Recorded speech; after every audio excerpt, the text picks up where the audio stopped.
আজ আমি তোমাদের সাথে লেমন গ্রাস টিয়ের রেসিপিটা শেয়ার করছি। এটার যে কত উপকারিতা তা বলে শেষ করা যাবে না। দেখো আমি লেমন গ্রাসটা দেখাচ্ছি।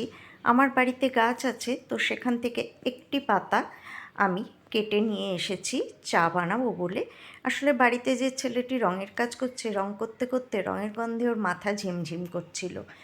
বলল, কাকিমা একটু চা খাওয়াবে? আমি বললাম, দাঁড়া আমি চা করছি। তো আমরাও খেলাম। আমার হাজব্যান্ডেরও সর্দি লেগেছে, এতেও উপকারিতা খুব এর। তো দেখো, জলের মধ্যে দিয়ে দিলাম একটু আদা থেঁতো করে, আর এই দেখো লেমন গ্রাস একটু টুকরো টুকরো করে কেটে দিয়ে দিলাম। আর আমি যেহেতু এখন চিনি খাওয়া ছেড়ে দিয়েছি, তাই এর মধ্যে দিয়ে দিলাম আখের গুড়। তোমরা চাইলে চিনি দিতে পারো, তবে আখের গুড়টাই কিন্তু উপকারী। আমি আখের গুড় দিয়েই করি।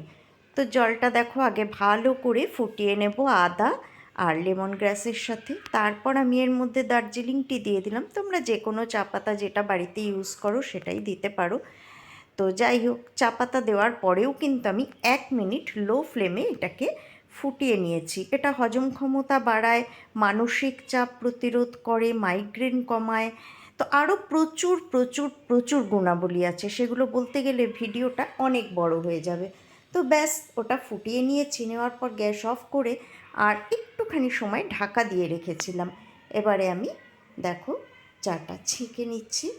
ব্যাস, এবার এর মধ্যে একটু ছোট ছোট করে টুকরো করা ওই লেমন গ্রাসটা ওপর থেকে দিয়ে দিচ্ছি। আরও সুন্দর গন্ধটা বেরোবে, দেখতেও সুন্দর লাগবে। একটা সুন্দর গন্ধ হয়, খেতেও কিন্তু খুব টেস্ট হয়। আর অনেকে ভাবে গরমকালে গরম জিনিস খাবো কেন, আইসক্রিম শরবত খাবো, কিন্তু না, গরমে কিন্তু চা খাওয়াটা খুবই উপকারী।